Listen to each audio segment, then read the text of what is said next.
What's going on, everybody? Welcome back to Vast Sky Media. It's your boy Kyle. I'm here with our co-pilot Jax. Today we're coming to you live from Agora Hills, California, USA, with another Wallis Annenberg wildlife crossing update. We got some big storms on the way, so we're really fascinated to see what the prep work's gonna be looking like. We know in the excavated site right near the downslope on the west side of the bridge that it's been really puddled up every time we've been getting a lot of rain. They gotta be doing something about that with the new funding that's come in from the state of California and a completion date that's staring us down from the end of this calendar year.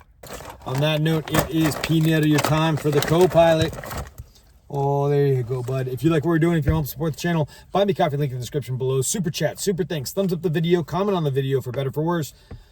Give us a sub if you haven't already. All that goes a long ways in keeping us on the road, bringing y'all that quality content. So without further ado, let's go ahead and get on up there and show y'all what's going down. Peace.